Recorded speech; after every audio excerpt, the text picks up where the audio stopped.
All right. Again, Indiana State here, the opener. For us, noon time, so an early kick. First couple years always been night games, and it's kind of had some heat the last couple of days for practice. Has been great. So nice to have on a Saturday. Open the following week, so kind of all concentration on this game. First game, you always got those glitches, working out all the kinks and whatnot. It's going to be on national TV on ESPN News. It's the third year we played these guys in a row. They've always played with a lot of effort and fight and kind of flown around in a pretty good way. And it's just obvious. You look at last year's game, and we made a few big plays, and there's a couple of those first game error plays where it kind of goes against them. We get up 45-7, and then at the end of the second quarter, end of the first half, and start of the third quarter, we throw a pick six, and they scored 21 straight points to make it a 45-28 game. Didn't quit, and it's kind of obvious because the next week they go to Purdue, and they lose to Purdue 2013. And I believe Purdue returned the opening kickoff for a touchdown in a game that they won. They lost 2014 in a game that they won by 6 points at Purdue. So shows the fight of the team. It's evidence too, with the previous staff the year before. It's a 24-17 game, and they're chunking a Hail Mary the last play of the game into the end zone. So we got a lot of respect for the guys, their team, a lot of Indiana guys. It's Indiana State. It's, Terre Haute, Bloomington. There's a lot of crossover. People know each other, et cetera. I know we're excited too. I think we're recognizing Anthony Thompson this week and his accomplishments as one of the greatest, if not the greatest, to ever play here. And also being from Terre Haute, that game's going to mean a lot to him. And I know he means a whole lot to Hoosier Nation. He means a lot to our program and our kids. So we're going to be excited about representing AT this week, as well as the alumni and our team and all that kind of stuff. But really, it's a new start, new year. It's new for them. They've always played us well, and it's 3 years in a row. So we'll see what happens this week. For us, as always, you can talk and you can look at the film, and you're looking at last year's tape, and there's going to be new guys, and there's always new wrinkles. So sometimes the first games are kind of hard to gauge when you're watching tape of someone. You're watching last year's team playing last year's guys. And that being said, you kind of start concentrating more on us. So here's kind of where we are in an update of us, because I think it always starts more with you than the opponent. And you got to take care of yourself in the process and what's going on. I think we're more than ready for game week. Again, it's about us. We got 350 returning starters, or guys that have started a game 350 times. There's a lot of experience. It's the most in the Big Ten, one of the most in the country. I think our preparation through all our phases has been pretty good, going back to winter including the recruiting process and the way that went down for us, spring ball and the way we came out of spring with the new implementation of a defensive scheme, a lot of guys competing, fighting, getting some guys that were nicked up, healthy and back. Summer was outstanding, new rules, coaches could be involved to some degree with workouts or video. Your freshmen are all here. A lot of those guys, it's a very good class. Getting those guys acclimated, up to speed was awesome. And I think our preseason practices have been outstanding. So I like the prep part of what's going on, and all that does is it sets up for our journey. We're a bigger team. We're a stronger team. We got experience. We got some depth with a lot of guys coming back, and we got some depth with a lot of freshmen coming in. We come out of camp in pretty good health. I think we come out in very good health, to tell you the truth. I think we come out in a really good state of mind, physically, how we prepared. I think we got a really good group of core leaders that we're going to lead on as we go through this journey. Again, I'm looking forward, like you guys, much like first game. I think as coaches, we're about as jacked just to see what you got when you put it all together, because you're going against yourself. So really just looking forward to seeing how we play, how we start, and then how we handle the highs and lows of game one, the highs and lows of the season, the tough practices, the little nicks that guys get along the way, the calls that are bounces that don't go your way. Just there's ebb and flow in games, there's ebb and flow in the season and life, and really just want to see how these guys handling up. You guys got your two deep today that I think you guys want more than I really worry about. I think I called you about an hour before we went out and said, this is, I guess, it. Because it really, we don't post it to the team. It's not in the locker room. It's not on meeting room doors. They practice every day. They kind of know who's 1 and 2, and they know some threes that are going to play. That maybe aren't on your piece of paper right now.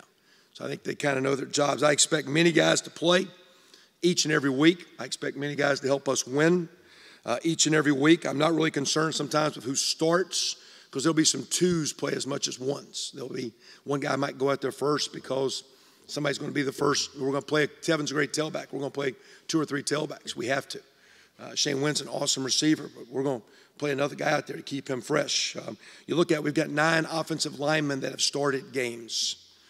So you got 10 returning guys on defense that have started games. So a lot of guys have started, but to me what's exciting, a lot of guys are going to play. And what I like about that, it's going to keep us fresh. It's going to keep us playing hard throughout the year. And more than anything, gives us a chance to play who's playing the best. We got some competition. If a guy's not on his game, a guy gets a hot hand, a guy plays well. If a guy gets an injury or something there. So I'm really excited about our depth and what we got. Injury updates to wrap it up for you. We do have 2 guys that have had injuries that are going to probably, it looks like, end their season. One senior linebacker, Stephen Funderburk, had a back injury. Stephen would have been in our 2 to 3 deep, playing some in special teams. He had a back surgery deal. It's going to take about 12, 14 weeks to recover, and that's going to eat the bulk of his season. He's a senior linebacker. He's played a little bit for us the last couple of years. He's done well. It's a tough break because he's a senior, and you kind of feel for him, and he's a heck of a kid. We're lucky we got some depth there, so as a team, I think we can handle it, but you don't like that for Stephen as a senior. And then one of our running backs, our true freshman running back, Tommy Mister, a week ago had a knee injury. We hadn't had surgery yet, but it'll require surgery. I think he's got not an ACL, but a PCL injury, and I think he will have surgery, it looks like, this week, which basically will end his season, basically making him a red shirt. So 2 guys right now are on the shelf. We don't expect maybe to have for the season. Fortunately, those are 2 positions where we've got 6 running backs on scholarship and a lot of linebackers. You don't like it for those guys, but I think our team will have the depth to overcome that. Wes Rogers, Danny Friend, Anthony Casaro, and Dawson Fletcher have all had some injuries in preseason that have limited them.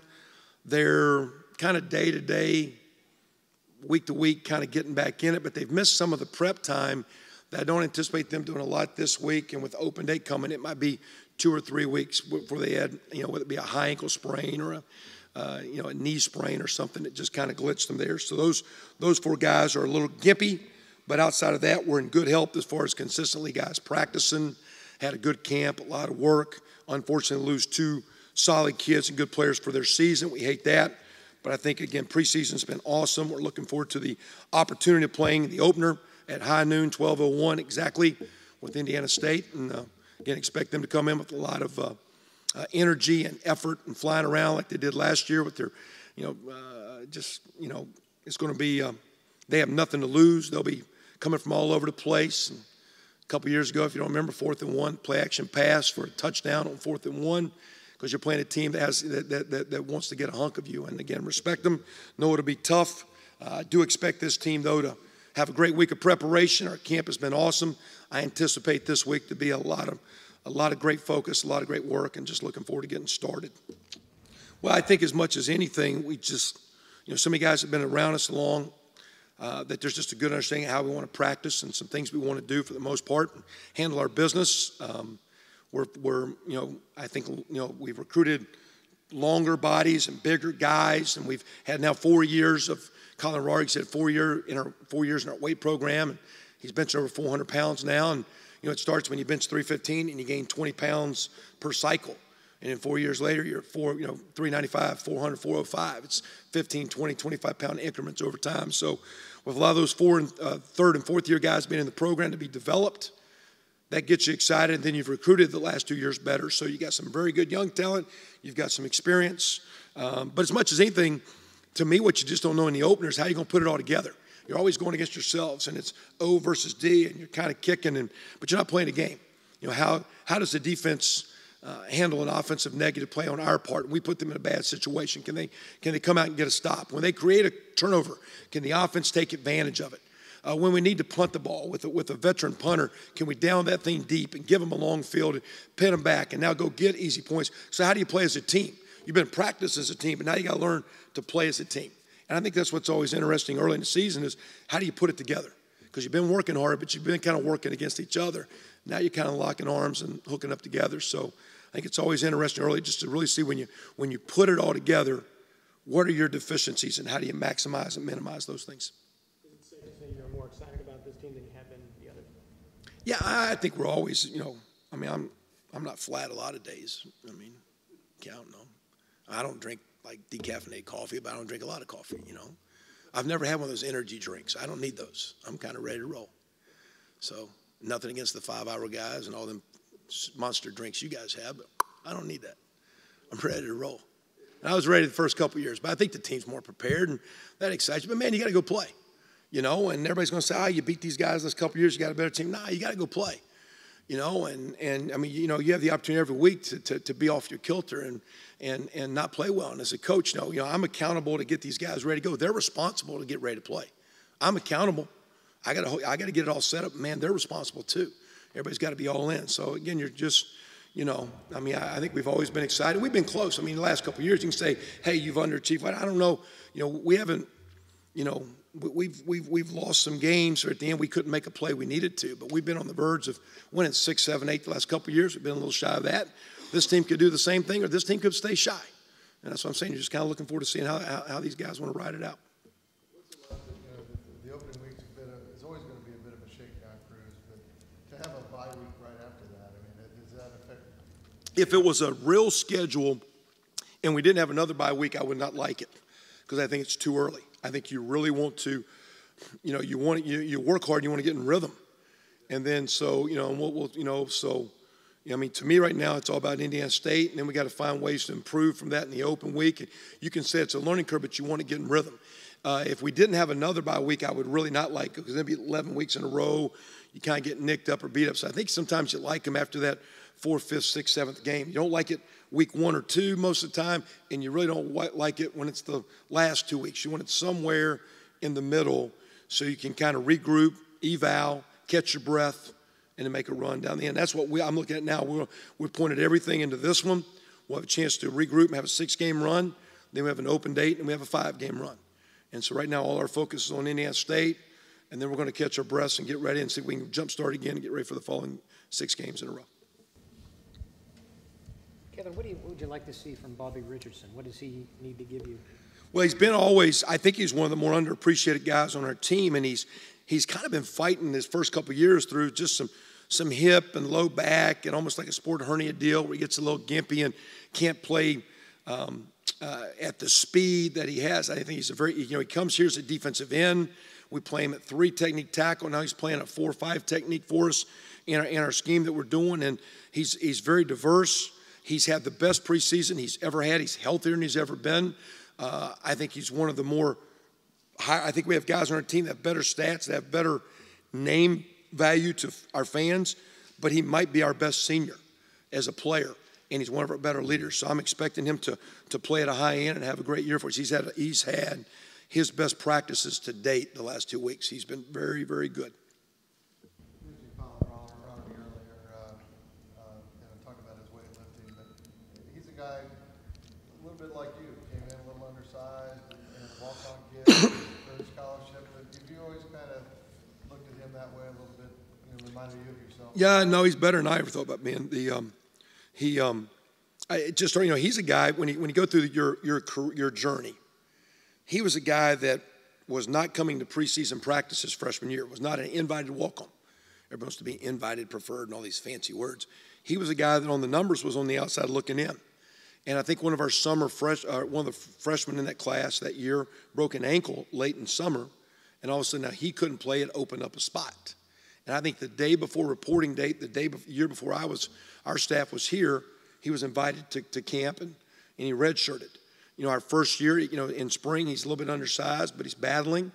But as we got in the season, his second year, we weren't particularly playing as hard as you wanted, and he had a lot of buy-in. He's a little small, but we went with him.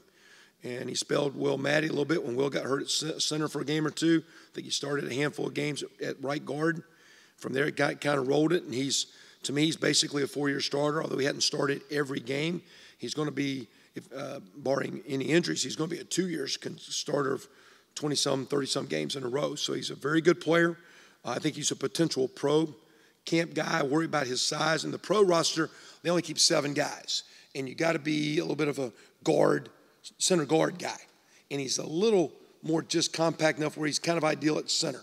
Sometimes in the pro game, he'll have difficulty in some of those big 3 techniques because of his size. But he is extremely athletic. He's like Bobby, one of our best leaders. He's a great worker. He's what we want guys to look like. And when you're telling guys maybe how to do things now, you don't tell them how to do. You just say, watch that guy and stretch like he stretches, practice like he practices. And I think he's one of the better centers in our conference. And I know this. I know he's one of our best players, and I like him a lot. I don't know how he compares to anybody else, but I know he's awfully good for us. I know that Kevin was talking about how excited he is to kind of get back into this in those last 3 games last year. How important is he to the offense, I mean, to get back out on the field strong? You said Tevin, right? Yeah, Kevin. Yeah. I mean, he's a dynamic player and some big play capability, and I think we're going to look for a little bit more consistency too. And what's going on, and I think that comes from the offensive line with all those guys back, that we can take runs, that we can press into the line of scrimmage instead of making backfield cuts and going sideways. And you got safeties and backers coming up. If we can get him going downhill fast, he can split some seams and take it to the distance. So again, he's had looked very good here the last few days. I think he had a fast bounce in his step last night. And we need him to have a good year, but he'll go as that line goes, as good as he can. That line and those perimeter guys, our ability to throw the ball and keep him out of there or lock him up and block in the perimeter. He's a really good player, but it'll if he has a great year, it's because he has some great teammates getting it done for him. Yeah. What are you looking specifically out of this 3-4 defense's debut against Indiana State? Are there any like one or two things that you really want to evaluate and that'll determine whether that was a good introduction to that or not? Well, as much as I don't think it's really as radical a change as on paper it will appear to be. I think we've adapted to it really well. I'd like to see us play with an unbelievable amount of energy and effort, which means you know what you're doing. Because if you're sitting out there and you don't know the call, and now all of a sudden it's a game, and you've done it in practice 100 times, now I'm on the game field, and hey, I'm not supporting the run or canceling the gap or having my proper alignment. So one, I'd like to see us be aggressive, which means we're going to know what we're doing. Because if you're thinking, like I tell the guys all the time, if you're thinking, you don't know. You're thinking. If you know, you know. You know the call, you know the job, do the job. If you're thinking, you don't know.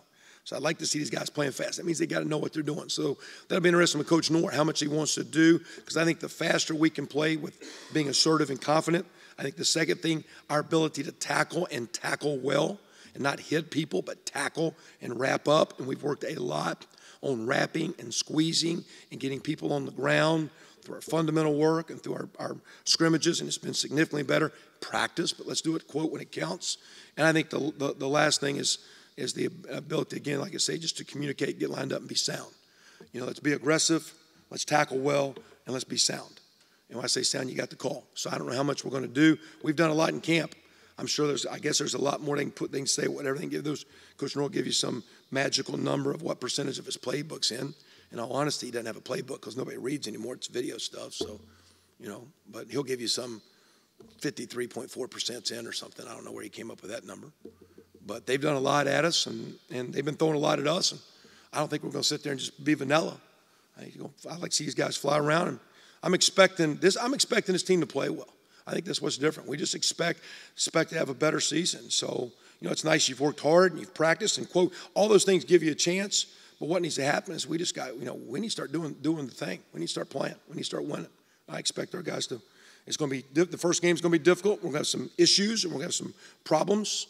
But if we're a good team, we'll handle it. And I expect us to. We got enough veterans back. We've recruited well, and I expect us to look and play like a good football team. We'll see if we are. We'll see where we start, and then we're going to see how far we can take it. How have the guys taken to the iPads, and what kind of differences have you seen? I don't know. It kind of frees up for them. Where if you say like, "Hey, I'd like for you to," because we're only allowed so much time, quote, with them. Well, it used to be, okay, you got to come into the building to watch tape. Well, now you get a chance, hey, if you want to, you're done, like today's the first day of class. Hey, so when you're done at night, we practiced last night. So now during the day, they can access, and no one else can. We have to give it to the guy in-house on his computer. He can only log into it there. So it's a very secure system. But, you can watch whether it be Indiana State games from last year, our practice from last night. And so guys can just, they have more time on their own. But again, that's to me what I told the team last night. Physically, we're a better team, but mentally, are we? Are we going to work mentally like a real high-end team does? We've worked physically, but now are you going to study? Or are you going to invest? Because we're trying to get these guys to a point, too, the way we practice. And I think we practice pretty tough. I'm trying to practice a way to keep this team fresh. If we physically do some things to keep you fresh, you mentally have to push yourself. Because if you're mentally not going to push yourself, we physically got to get a lot more reps on the field. So how much can these guys take advantage of the iPads as a teaching deal to learn, so we can go back to your one question a minute ago from David, we can play fast because we know what we're doing. So to me, it's just a great learning research tool, and I think, part with our Bill of Rights, every athlete on campus has one. I think it's also today it's being used for notes. So now instead of class checking, when the kid leaves his class, he emails the notes back, so you know he's in class. That's a pretty good deal too. So now we don't have to drive around campus and see what they're doing. Say, show me your notes, and so it's an immediate walk out of class. That's a pretty good deal too. That way my GA can study football instead of class check. I don't have to do class checks on Fridays anymore. Receivers and tight end obviously has been your biggest losses. Are you encouraged what you've seen so far this month with filling those holes? And what was this? With receivers and tight end. And what about filling them?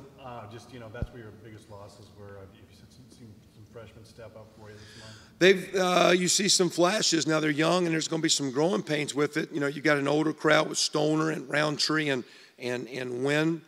You've got the intermediate guys in there, guys who've been around a little bit. Damon Graham has really picked it up. We get put on scholarship. He had 2 touchdowns the other day and some developmental work, 2 house calls. He's got some speed.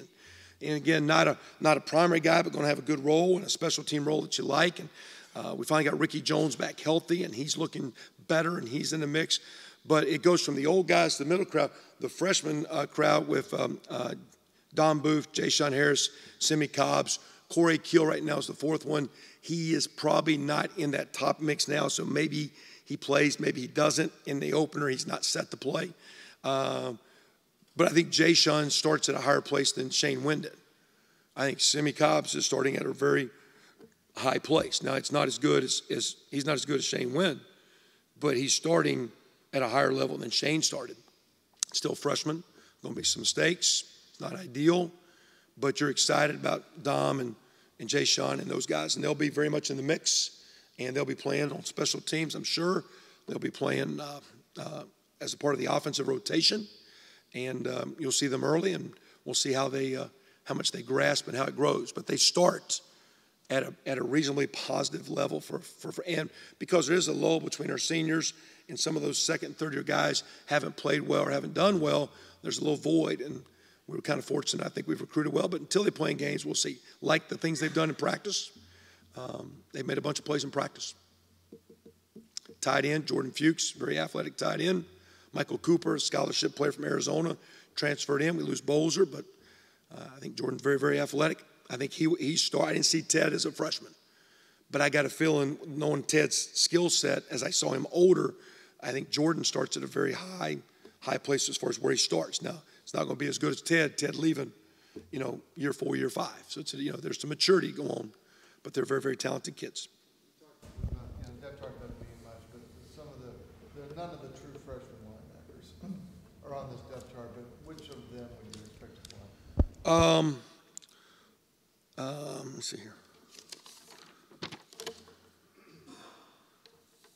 I think as far as freshmen that maybe aren't, I think Divine Redding at running back has a chance to be in the mix with special teams and playing, because we did 2 deep.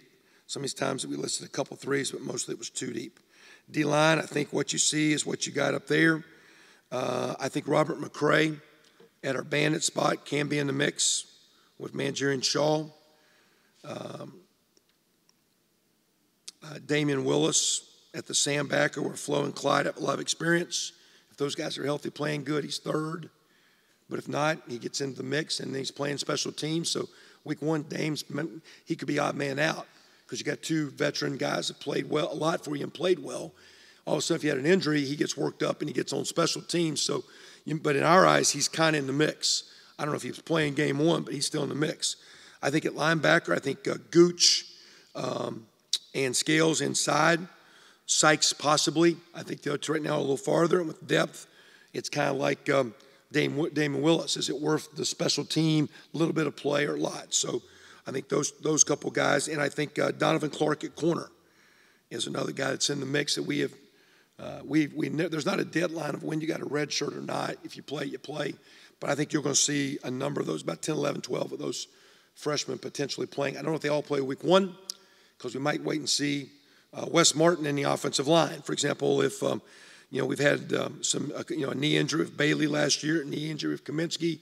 Wes Rogers was out. If they get nicked up, Wes Rogers is very good and can play as a freshman O lineman.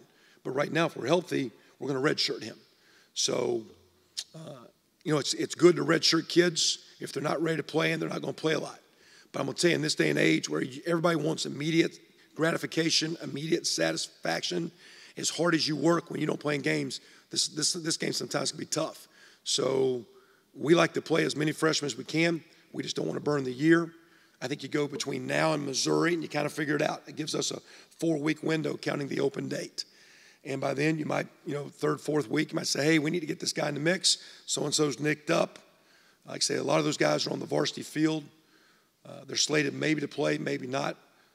But what you're seeing right there is going to play with the names I've mentioned. I think Redding, Donovan Clark, Scales, Gooch, some of those guys get in the mix, and they'll be playing special teams. The walk-ons with the civil rights, does that mean scholarship not go to the end of their eligibility, or how does that work with? When they come in, it's for our recruited guys. So we'll keep using our walk-on deals, 1-year deal. Yeah, because what we do, we actually use that for twofold. A lot of guys, like my deal is I don't want to give a kid a scholarship. I want the kid to help us win. So I've had a lot of walk-ons through time. Once they've got their scholarship, it's almost like they quit working, like they got what they wanted. Like, I need you to help us win. So it's like you want them to re-earn it back. And that being said, too, that it's a 1-year deal. So if you got a class like a year ago, we had 10, 11 seniors, but we had 5 or 6 juniors graduating at the end of 4 years. That gets you to 15, 16. You have those 6 walk-ons. You take those back. Now you can go sign 22 guys. And then when you have attrition and a guy does something he shouldn't do, or a guy doesn't want to be here and transfers, all of a sudden money comes back open. But when money comes open in May, June, July, and August, there's no recruits to go get. So it's just an aggressive way of allowing us to recruit at a maximum level, and then telling the walk-on, like, hey, don't get content on us. Matter of fact, we've had walk-ons have it 1 year and not get it the next, and did nothing wrong. It just, the team got more competitive. Anything else? Last thing off topic from IU, but your thoughts on Sam Bradford during the JC game? Yeah, tough deal for Sam. I saw the other day, like they were recording, I saw the grimace on his face. I go, what'd he do? And they just had a leg injury. So I just caught it, and I hadn't had a chance to watch a bunch of sports and news with our practices. But he's a phenomenal player, and it's a tough deal. And I did catch one of the NFL shows last night, just trying to catch a game and see some highlights of what was going on. And I think it was Kurt Warner said, now he's kind of missing almost 2 full years. That's going to be a hard deal. I know in their world they got business deals. He's got his contract. They got all those things to get through. But for example, when I was talking to our quarterbacks the other day, and I said, hey, the amount of time I see you compared to Sam Bradford working extra, I said, and I have a GA that was at Oklahoma.